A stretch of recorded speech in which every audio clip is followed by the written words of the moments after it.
গল্প বলি এসো। আজ আশাপূর্ণা দেবীর আরো একটি ছোট গল্প নিয়ে এসেছি।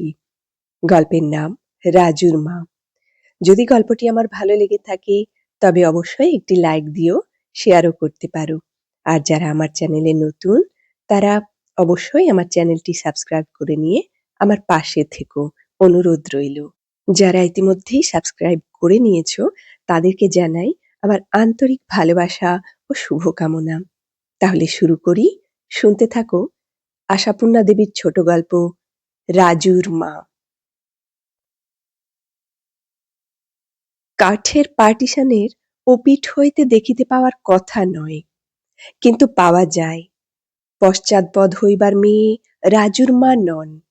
লোহার শিক তাতাইয়া কাঠের দেওয়ালের গায়ে মৌলিক একটি জানালা তিনি অনায়াসেই করিয়া লইয়াছেন। দালানের মাঝামাঝি পার্টিশন দিয়া বাড়িখানা দুই ভাগ করা, অথচ দালানেই বলিতে গেলে ইন্দিরার সমস্ত সংসার। দুইখানা ঘরের বড়টিতে ইন্দিরার দাদা তাহার বিশাল দেহ, অগাধ বই আর সংসারের যাবতীয় প্রয়োজনীয় অপ্রয়োজনীয় আসবাবপত্র লইয়া কায়েমি হইয়া আছেন। ছোট ঘরখানায় ইন্দিরার দাদার মেয়ে মিলিকে লইয়া শোয়। ছিমছাম পরিষ্কার ঘর। ইন্দিরার পাতলা ঝরঝরে অনাড়ম্বর পরিচ্ছদে সজ্জিত চেহারার সঙ্গে এই ঘরখানির যেন আশ্চর্য একটা সাদৃশ্য আছে। শিশির তো তাই বলে। এই ঘরখানিকে অকারণ জিনিসপত্রে ভারাক্রান্ত করিয়া তুলিতে ইন্দিরার ভারী মায়া হয়। তাছাড়া ঘর ভরিয়া জঞ্জাল জড়ো করিতে দাদার মনে কোনো বিকার নাই বলিয়াই পারে। এই তো সেদিন আমের দরুন বড় টুকরিটা দাদার ঘরে টেবিলের তলায় দেখিয়া চক্ষু কপালে তুলিতেই দাদা হাসিয়া বলিয়াছিল, জানিস না ইন্দু, ভারী কিন্তু আরাম। চেয়ারে বসে পা ঝুলিয়ে ঝিঝি ধরাতে হয় না, দিব্যি পা ছড়িয়ে দিয়ে বসা যায়। আহ, থাক না, থাক না, টেবিলের তলা থেকে কে ওকে দেখতে পাচ্ছে।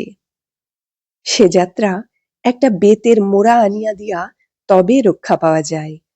দাদা মোটা মানুষ, আরামের জন্য না করিতে পারে এমন কোনো উদ্ভট কাণ্ড নাই। মনে করিয়া এতটুকু তাহার আগেই করা উচিত ছিল, ভাবিয়া লজ্জিত হয়। আহা বেচারার দাদা, বৌদি থাকিলে কি এই বয়সে এমন হইয়া যাইত? দাদা, বোন আর মিলি, এই তো সংসার। দালানের এক পাশেই ইন্দিরার হাতের পরিপাটি করিয়া সাজানো ভাঁড়ার, পাশে শেলফে চায়ের সরঞ্জাম, তরকারির ঝুড়ি, জলের কুঁজা, মাজা বাসন। জালের আলমারিতে ফলমূল, দুধ, খাবার টুকিটাকি সব। পুবের জানালা ঘেঁষিয়া যে বেতের টেবিলটা পাতা, তাহারই কাছে চেয়ার টানিয়া আনিয়া তাহারা চায়ের আসর জমায়। আর সিঁড়িতে উঠিয়াই ডান হাতি কোণের জায়গাটায় তোলা উনুন জ্বালিয়া ইন্দিরা রান্না করে। কড়ার গায়ে খুন্তি বাজাইয়া গান করে। ডাল ভাত চড়াইয়া দেওয়ালে পিঠ ঠাসিয়া কিসের সব মোটা মোটা বই পড়ে। ইহারই সামনাসামনি রাজুর মার অভিনব জানালা।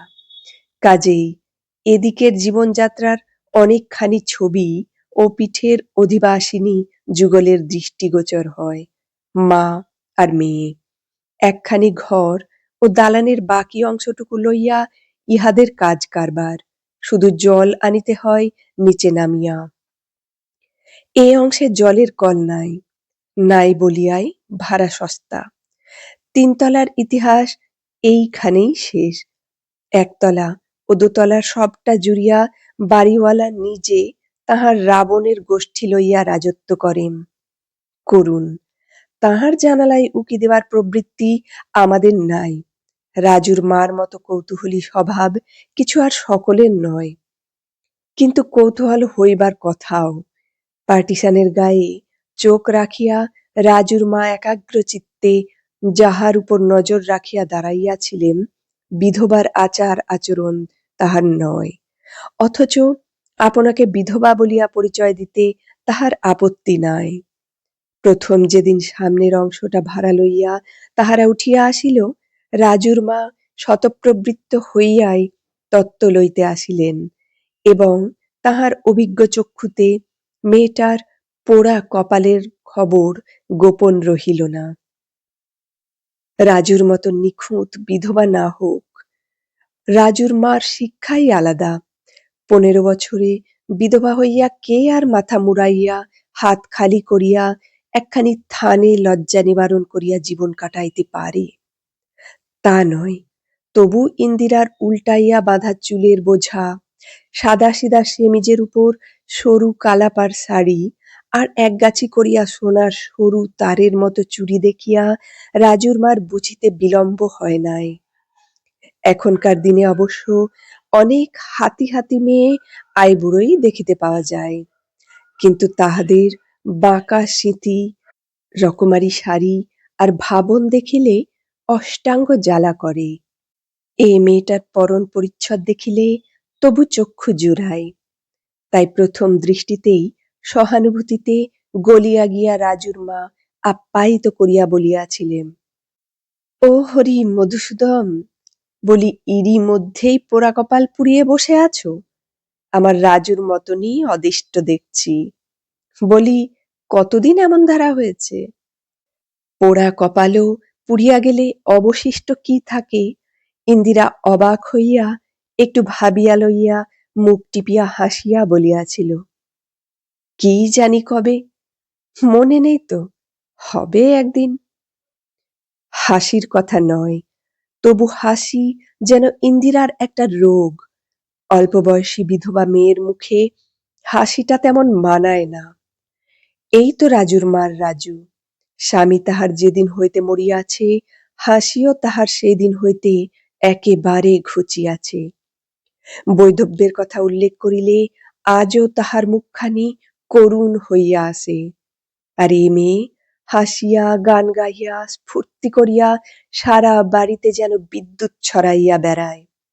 স্বভাব যে তার ভালো নয়, এ বিষয়ে এতদিনে আর মায়ে মেয়েতে মতভেদ নাই। কিন্তু ঘরে যাহার পাহাড়ের মতো বড় ভাই বসিয়া এমন ধারা বাচালতা সে করে কোন সাহসে, সেটাই বিস্ময়ের ব্যাপার। ভাই বা কেমন যে নির্বিবাদে সহ্য করে বসিয়া বসিয়া? অসহ্য হয় রাজুর মার বেহায়া ছুরির কীর্তিকলাপ দেখিয়া। তাহার সর্বশরীর জ্বলিয়া ওঠে, কিন্তু চটাইবার সাহস হয় না। অবস্থা তাহাদের তো রাজুর মার মতো দুর্দশাগ্রস্ত নয়। যখন তখন এটা সেটা চাহিলে মেলে, টাকাটা সিকেটা ধার লইয়া ভুলিয়া গেলে চাহিবার কথা তাহারও মনে পড়ে না। কাজেই মাতা কন্যার ঘরে বসিয়া টিপ্পনী কাটা ছাড়া আর কিছু করিবার বড় জো নাই। কাঠের দেয়ালে পাহারা তাহারা মায়ে ঝিয়ে পালা করিয়া নিয়মিতই দেন। আজও তাহার ব্যতিক্রম ঘটে নাই। লুচি ভাজার গন্ধে বিরক্ত হইয়া রাজুর মা ঠোঁট বাঁকাইয়া হাসিবার একটা ব্যর্থ প্রয়াস করিয়া কহিলেন, রান্না বুঝি আজ স্টোভেই হচ্ছে, হ্যাঁ গা ইন্দু? হঠাৎ গলার আওয়াজে চমকাইয়া উঠিয়া ইন্দিরা বলিল, কে? মাসিমা? হ্যাঁ, এ বেলাটা স্টোভেই সেরে নি, ভারী তো রান্না। রাজুর মা সহজে কথা থামাইতে চাহেন না, বলেন, ভাত আর তাহলে হয় না ওই ময়দাতেই? তা সত্যি বাছা, কার নেগেই বা ভাতের নেটা করবে? মনীষীর মধ্যে তো ভাইটি আর মেয়েটা, তোমার কিছু আর রেতে ভাত চলবে না, ময়দার পাট করতেই হবে। বলো না মা, বলো না, পোড়া কপালের অনেক জ্বালা। ইন্দিরা তৎক্ষণাৎ জবাব দেয়, যা বললেন মাসিমা, সেই জ্বালায় জ্বলে জ্বলে মরছি। রাজুর মা উৎসাহিত হইয়া বলেন, তা ভাই তো তোমার অপারগ নয় বাছা, বামুন একটা রাখলেই পারে। শরীর তো তোমার ভালো নয়, আঁশ নিরামিষি কুটনো বাটনা সবই তো ওই এক হাতে। ইন্দিরা খিলখিল করিয়া হাসিয়া ওঠে, হায় হায়, মাসিমা আবার বামুন রাখবে? কলিকালে কি কেউ কাউকে অমনি ভাত দেয়? এত বড় মেয়েকে বসিয়ে বসিয়ে খাওয়াবে কে? বলিয়াছি যে হাসি তাহার রোগ, এমন কথাগুলি চোখের জল মুছিতে মুছিতে ফিস ফিস করিয়া কহিলে তবেই না তাহার যথার্থ স্বাদ পাওয়া যাইত। রাজুর মা কেমন যেন অপ্রতিভ হইয়া পড়েন, কিন্তু অপ্রতিভ হইয়া চুপ করিয়া যাইবেন বিধাতা পুরুষ এমন করিয়া তাহাকে গড়েন নাই। কথা পাল্টাইয়া বলেন, তা যা বলেছ বাছা, মাছ কি স্টোভেই হবে, নাকি এবেলা আরও পাঠ হয় না, নিরিমিষই হবে? ইন্দিরা তেমনি অপরূপ ভঙ্গিতে হাসিয়া ওঠে, কোথায়, নিরিমিষ কিসের, আমার তো আবার মাছ নইলে খাওয়াই হয় না। রাজুর মা শিহরিয়া সচকিতে কহেন, আ আমার পোড়া কপাল, অহাবা মেয়ে, বামনের ঘরের বিধবা, তামাশার ছলেও অমন কথা মুখে আনতে নেই বাছা, মহাপাপ, মহাপাপ, কত জন্মের পাতকের ফলে এ জন্মের এই দুর্গতি, আর পাপ বাড়াস নে বাছা। ইন্দিরা একটু গম্ভীর হইয়া বলে, তামাশা নয় মাসিমা, মাছ আমি বরাবরই খাই। রাজুর মা অবিশ্বাসের ভান করিয়া টানিয়া টানিয়া হাসিতে থাকেন, কিন্তু তখনকার মতো কথা আর তাহার যোগায় না। রাজুর কাছে আসিয়া ফিস ফিস করিয়া বলেন, শুনলি রাজু, শুনলি আসপদ্দার কথাটা, নিজের মুখে স্বীকার করা শুনলি, ধন্যি বলি বুকের পাটা। হে মা কালী, ওপর থেকে দেখছো মা, বামনের ঘরের বিধবা হয়ে যে মুখে মাছ খায় সে মুখে ওর পোকা পড়ুক। রাজু হাতের মুঠিখানা মাটিতে ঠুকিতে ঠুকিতে বলে, তুমিও যেমন মা, স্বভাবই যখন ভালো নয় তখন আর খাওয়ার বিচার। মা কাংস কণ্ঠে প্রতিবাদ করিয়া ওঠেন, অমন কথা মুখে আনিস নে রাজি, স্বভাব চরিত্রের কথা কেউ তো আর চাক্ষুষ দেখতে যাচ্ছে না, সমত্ব বয়সে অমন কত কি হয়, তাই বলে সদ্য সদ্য মাছ ভেঙে মুখে দেবে, তিনকুল নরকে পতিত হবে না? ঘোর কলি, ঘোর কলি, কালে কালে কতই দেখব। রাজু একখানা আংটাবিহীন কড়ার ভিতর উল্টাইয়া উল্টাইয়া পরোটা ভাজিতেছিল। জননী তাহার দিকে একবার বিষ দৃষ্টি নিক্ষেপ করিয়া বলেন, দিনকে দিন কি কুড়েই হচ্ছিস লা, করছিলি কি এতক্ষণ? শুকনো কাঠ দুখানা পরোটা ভাজতে রাত যে তোর দুপুর বেজে গেল, দুখানা বেগুনও তো ভাজিসনি দেখছি, ও ছাই গলা দিয়ে নামবে কি করে? রাজু অবাক হইয়া বলে, বেগুন আবার কোথা, ও বেলায় তো লাউ ডাঁটার চচ্চড়ি অমনি হলো। রাজুর মা বিরক্ত হইয়া বলেন, থাকবে আর কোথা থেকে, শনির দৃষ্টিতে যে সর্বস্ব উড়ে পুড়ে যাচ্ছে মা, আমায় এখনো খাওনি কেন তাই শুধু ভাবি। এরকম তিরস্কার রাজুর গা সওয়া, প্রতিবাদ সে করে না, করিলে মার কাছে টিকিতে পারিত না। নিঃশব্দে দুইখানা উঁচু উঁচু পাথরের খোড়ায় দুই গোছা পরোটা রাখে সে, ঘর হইতে এক বাটি আখের গুড় বাহির করিয়া আনে, এক সেরি ঘটি দুইটা ভরিয়া নেয়, খুরসি পিড়িখানা মায়ের দিকে আগাইয়া দিয়া নিজে মাটিতেই বসিয়া পড়িয়া আহারে মন দেয়। পার্টিশনের অপর দিকে তখন ভারী একটা মজার ব্যাপার ঘটে। লুচি ভাজা শেষ করিয়া ইন্দিরা গুনগুনি করিয়া গান গাইতে গাইতে সেগুলা একটা বড় পিতলের কৌটায় ভরিয়া তুলিতেছিল।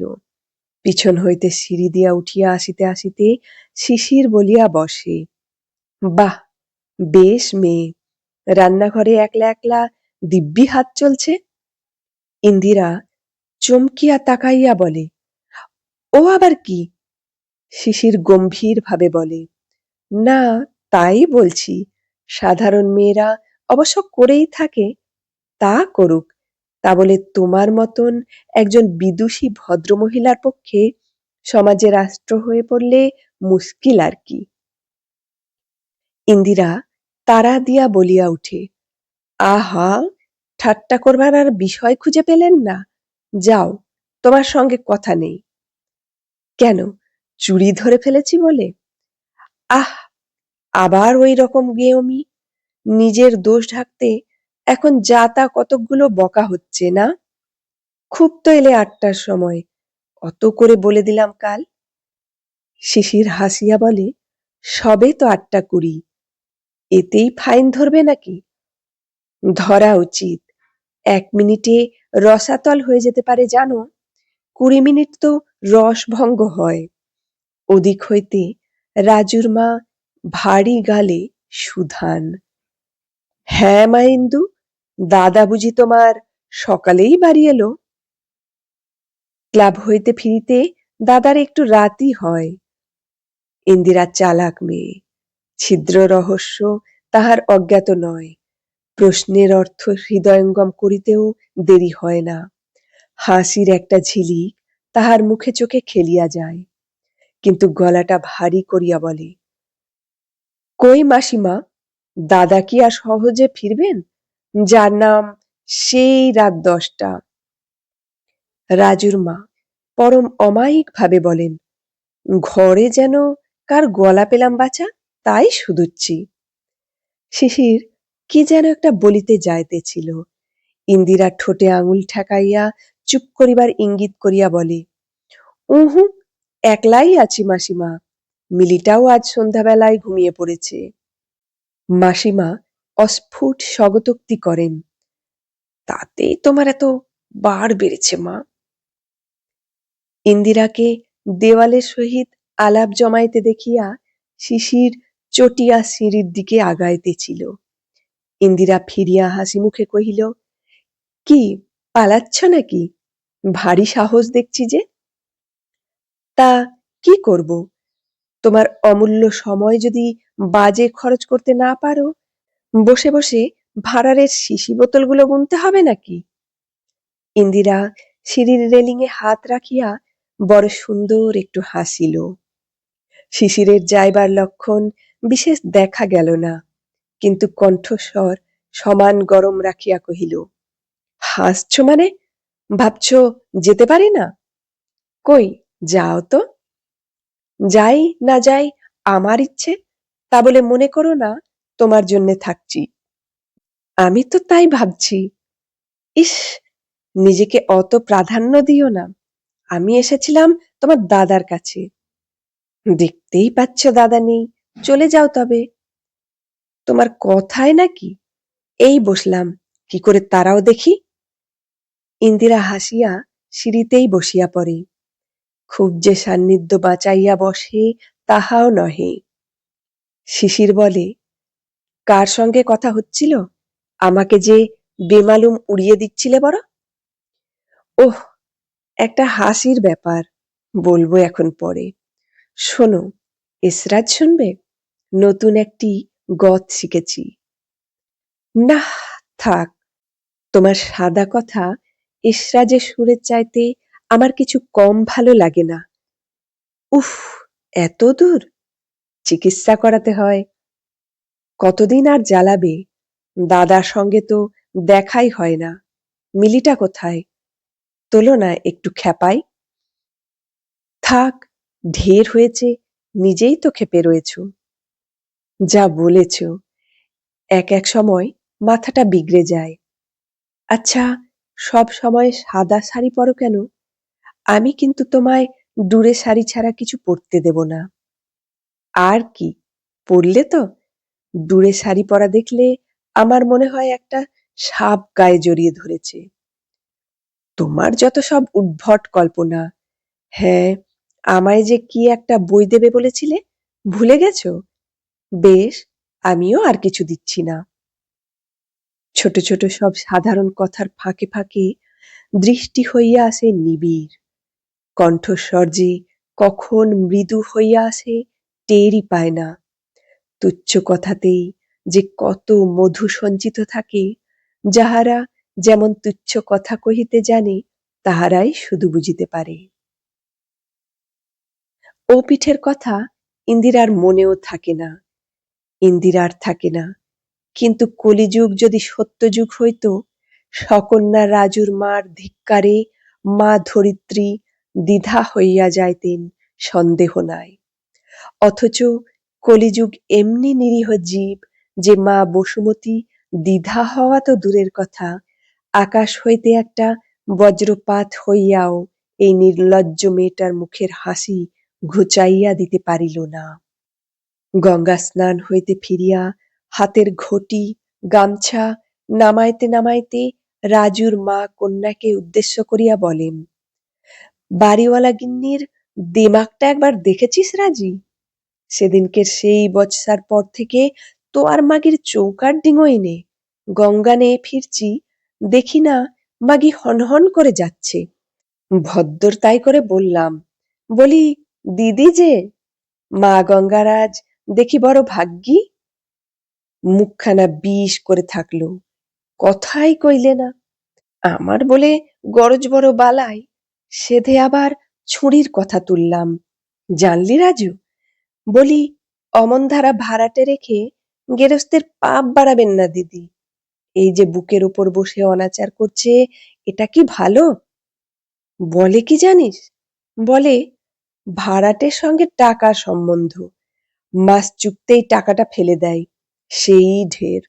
ঘরে বসে কে কি করছে না করছে জানার দরকার কি? শুনলি একবার ঠ্যাকারের কথা?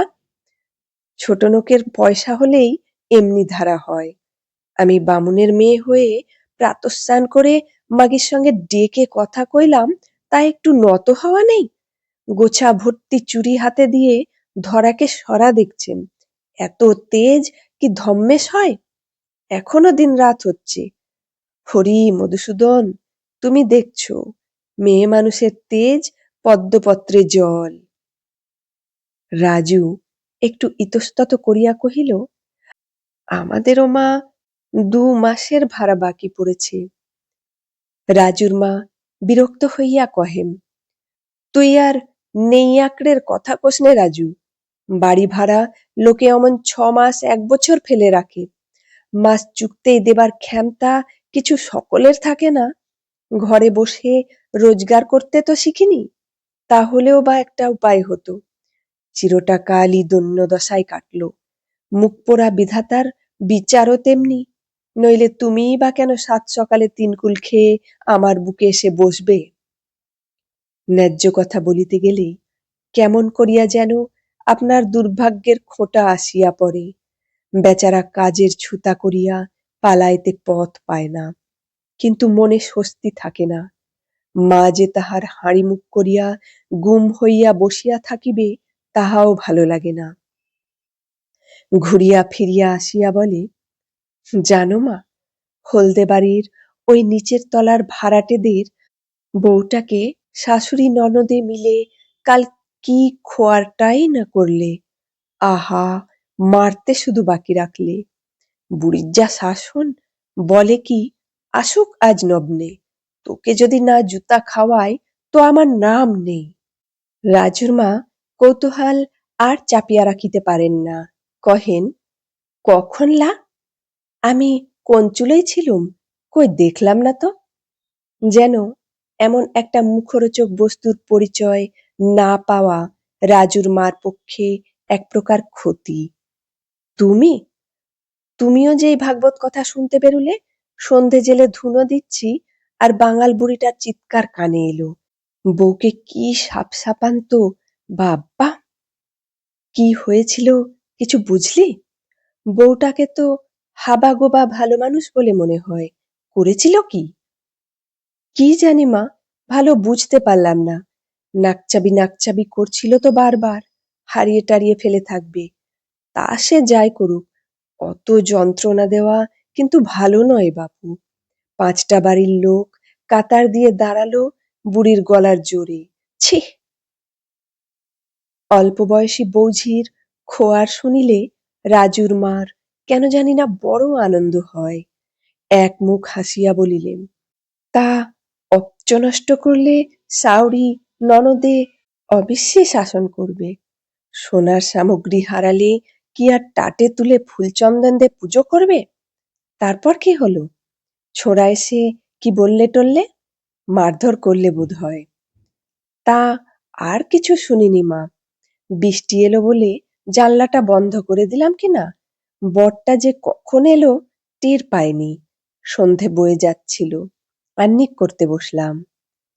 রাজুর মা বিরক্তিতে মুখ বাঁকাইয়া বলেন, তোর যে কেমন এক দশা, কি হলো শেষটায় জানতে হয় তো।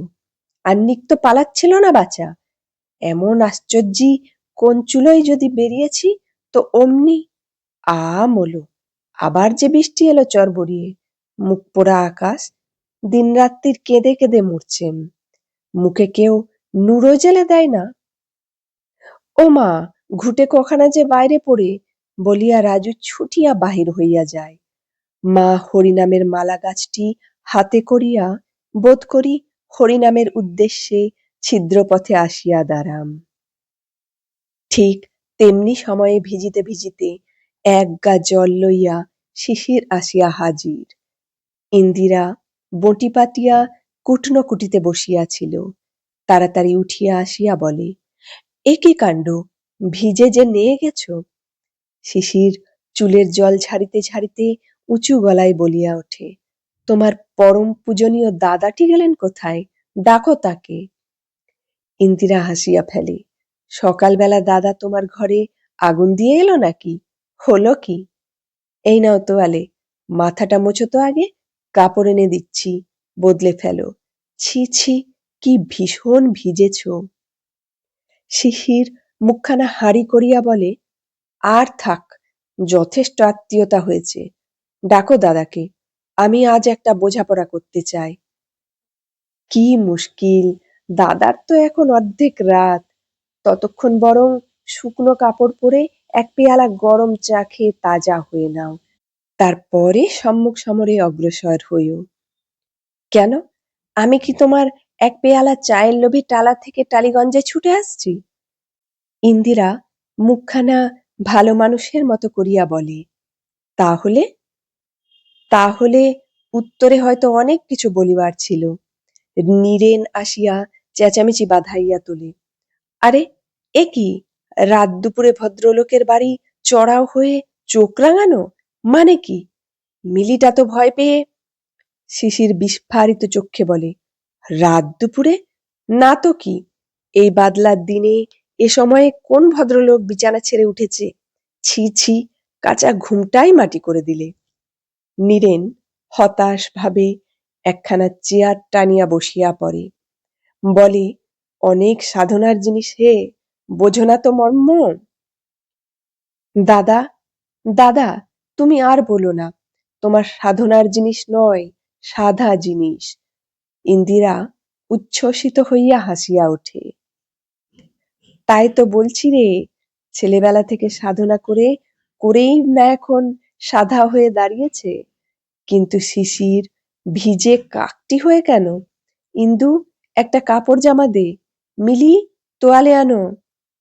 এই তো দাদা, সব হাতে করে দাঁড়িয়ে আছি, বাবু যে নেবেন না, ভীষণ রাগ, ঘুম ভেঙে ছুটে এসেছেন, তোমায় বিনা নোটিশে 6 মাসের ফাঁসি দেবেন। নীরেন হতাশ ভাবে চারিদিকে তাকাইয়া বলে, অপরাধ, যেন ঘরের দেওয়ালে অপরাধ খুঁজিয়া পাইবে। শিশির চুলের মধ্যেকার জলকণাগুলি ইচ্ছাকৃত অসাবধানে ইন্দিরার গায়ে ছিটাইতে ছিটাইতে সব্যঙ্গে বলে, আজ্ঞে, অপরাধ আপনার কেন, আমারই। বলি মশাই, পরের বউ আটকে রেখে দিনরাত ঘুমের সাধনা করাই বা কেমন ভদ্রতা। ইন্দিরা হঠাৎ যেন ঘরের ভিতর কি একটা কাজ পড়িয়া যায়, উঠিয়া যাইতে বিলম্ব হয় না। নীরেন বিস্মিত হইয়া বলে, পরের বউ আটকে, এবং পরক্ষণেই কথাটা হৃদয়ঙ্গম করিয়া শিশিরের পিঠে ভীষণ 2টা থাবড়া মারিয়া উচ্চ হাস্যে ঘর ভরাইয়া তোলে। মেয়ে মানুষের হাসি তো অসহ্য, পুরুষের হাসিও রাজুর মার গায়ে বিষ ছড়াইয়া দেয়। ঠোঁট উল্টাইয়া বলেন, কিসের সুখে যে লোকে দিবেরাত্রির ঘর পাঠিয়ে হাসে তাও জানি নে। কথায় বলে, উচ্চ হাসি সর্বনাশী, হরি মধুসূদন, হরি মধুসূদন, যত হাসি তত কান্না। ইহার পর যে সব কথাবার্তা চলিতে থাকে তাহার 13.5 আনা রাজুর মার অবদ্ধ। দাঁড়াইয়া দাঁড়াইয়া বিরক্ত হইয়া সরিয়া আসেন। ঝাঁটা মার না অমন কথার মুখে। এবং সরিয়া আসিয়া কম্বলের আসনখানি বিছাইয়া এবার বোধ হয় সত্য সত্যই পূজায় মন দেন। ও অঞ্চলের আরো যে কি হইল রাজুর মার অগোচর। রাজু ছুটিয়া আসিয়া বলে, ও মা, শুনেছ কাণ্ড? মা তাহার তখন পূজাপাঠ সারিয়া এক বাটি চাল ভাজা লইয়া গুছাইয়া বসিতেছে। বলে, একটা কাঁচা লঙ্কা দে তোরে রাজু, তোর যে আবার চাল ভাজা মুখে রোচে না, খা না এক মুঠো, বর্ষার দিনে লাগবে ভালো। আচ্ছা রাখো দুটি। শোনো তাহলে বলি মা, মেয়েটাকে তো আমরা বিধবা বলে ঠিক করে রেখেছি, শুনছি নাকি বিয়েই হয়নি এখনো। কি ঘেন্নার কথা মা, ছি ছি। না হোক কতদিন ছাই ভস্য বলা হয়েছে তার ঠিক নেই, আমার কিন্তু মাঝে মাঝে সন্দেহ হতো বাপু।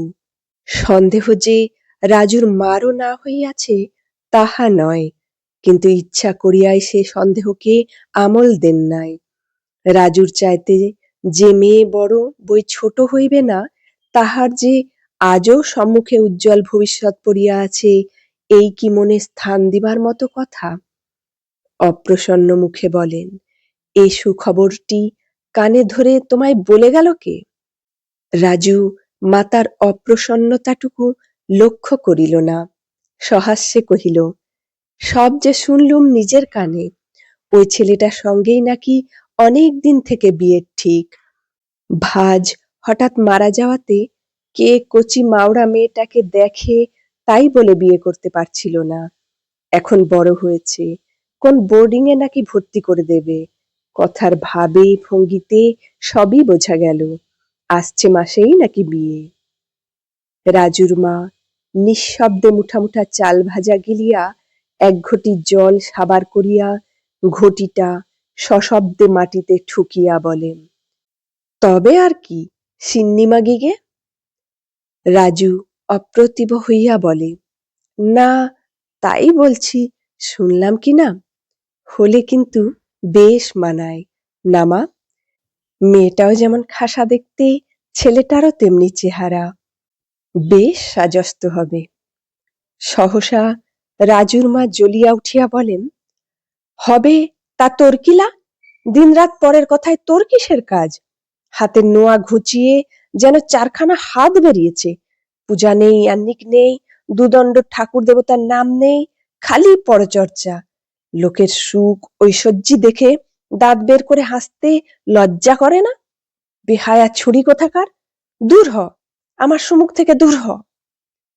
একটা 7 ছেলের মা বুড়ো মাগির বিয়ে না নিকে তাই নিয়ে আদিক্ষেতা করতে এসেছে, জমেও নেয় না তোকে।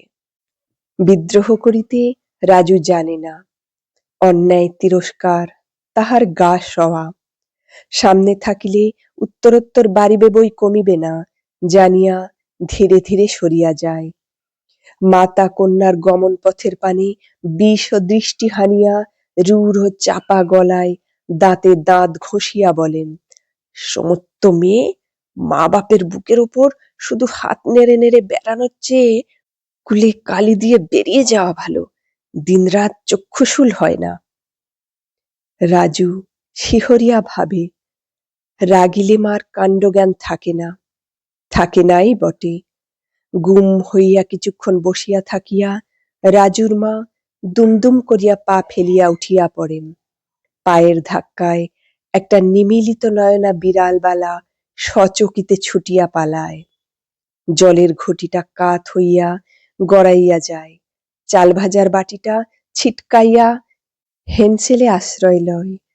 সেদিকে দৃষ্টিপাত না করিয়া সযত্ন রোপিত টবের তুলসী চারার গোড়া খুঁড়িয়া খানিকটা মাটি লইয়া পার্টিশানের গায়ের সাধের জানালায় লেপিয়া দিয়া আসেন এবং কিছু যেন সান্ত্বনা পাইয়া টানিয়া টানিয়া সনিঃশ্বাসে বলেন, গেরস্তর ঘরের মেয়ের নিত্য নতুন নীলে খেলা আর চোখে দেখা যায় না।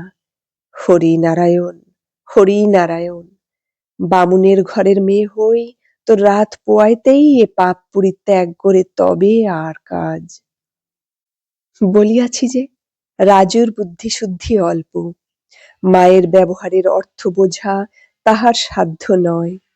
বিধবা মেয়ের লীলা খেলা হাসিয়া হাসিয়া উপভোগ করিতে যাহার বাধে না, কুমারীতেই বা তাহার এত আপত্তি কিসের? বেচারা বুঝিয়া উঠিতে পারে না, বোকার মতো ফ্যাল ফ্যাল করিয়া তাকাইয়া থাকে। এতক্ষণ শুনছিলে আশাপূর্ণা দেবীর ছোট গল্প রাজুর মা। কেমন লাগলো গল্পটা জানাও তাহলে কমেন্টে। ভালো লাগলে একটা লাইক। আজ আসি, আবার আসবো আরো একটি সুন্দর গল্প নিয়ে। ভালো থেকো সবাই।